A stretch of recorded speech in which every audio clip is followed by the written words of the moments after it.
কি অধপতন স্যার। বাহিনী হিসেবে যে পরিচয় দিব আমি পুলিশ, এই পরিচয় দিতে স্যার ভয় লাগে, লজ্জা লাগে স্যার।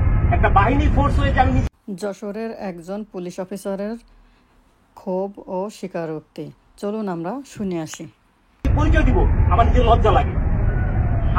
আমি একটা ছোট উদাহরণ দিই স্যার, আমি আসার পর যতটুকু দেখছি, এই যে জাতীয় সংসদ নির্বাচন শেষ যে নির্বাচনটা হয়ে গেছে স্যার, এই নির্বাচনে একক যে নির্বাচনটা হয়ে গেছে, পুলিশকে ব্যবহার করে যে নির্বাচনটা হয়ে গেছে, নির্বাচনে সারা বাংলাদেশে এককভাবে মামলা হচ্ছে।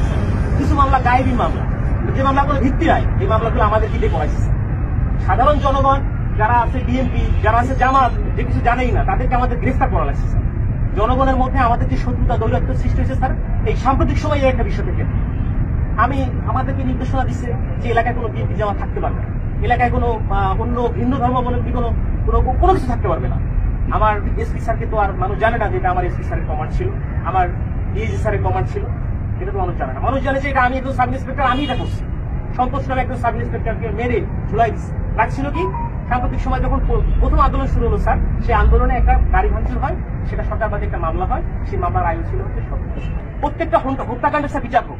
ছাত্র 200, 300, 400, 500 যা মারা গেছে, এটা বিচার হোক স্যার। আমরা চাই আমাদের যে সকল সিনিয়ররা স্যার কমান্ড করছে, যারা এগুলা করছে, তারা পার পেয়ে গেল কেন? তারা কিভাবে স্যার পার পেল? আমার এই প্রশ্নটা স্যার আমার থেকে যায় স্যার। কেন যারা অন্যায় করলো, যারা আমাদেরকে মানুষের কাছে শত্রু হিসেবে দাঁড় করাই দিল, তারা কেন স্যার পালিয়ে গেল? তাদেরকে কেউ আটকালো না স্যার? এই দলীয়করণটা স্যার আমরা চাই। আমরা দলীয় কোনো করণের মধ্যে আমরা থাকতেই চাই না স্যার।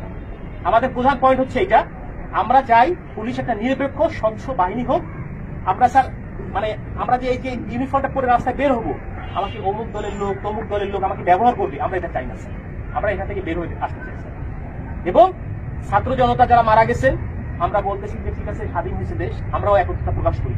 আমরা কিন্তু পুলিশ কর্মবিরতি দিচ্ছি কেন? যে আমাদের পুলিশ মারা গেছে এটা না, আমরা চাচ্ছি যে সারা বাংলাদেশ যেভাবে সংস্কার হচ্ছে, আমাদের বাংলাদেশ পুলিশও ঠিক একই রকম ভাবে সংস্কৃত হয়ে একটা জনগণের পুলিশ হিসেবে আমরা প্রকৃত কাজ করতে পারি। আমাদের টিএ বিল স্যার পাই না, আমরা বলবো কাকে এগুলা? আমরা বলবো কাকে? আমরা স্যার টিএ বিল পাই না। আমার কাজ করতে আমার পকেটে টাকা দিয়ে, আমার পুলিশিং মিটিং করতে হয়, আমার ব্যানার করতে হয় আমার নিজের টাকা থেকে, আমার ব্যানার করতে হয় আমার নিজের টাকা থেকে, আমার এই করতে হবে সেই করতে হবে, উঠান বৈঠক করতে হবে, সব আমার নিজের টাকা করতে হবে। কেন? আমার বেতনের টাকা স্যার আমি কোনো জায়গায় খরচ করতে পারবো না। এক কথায় শেষ।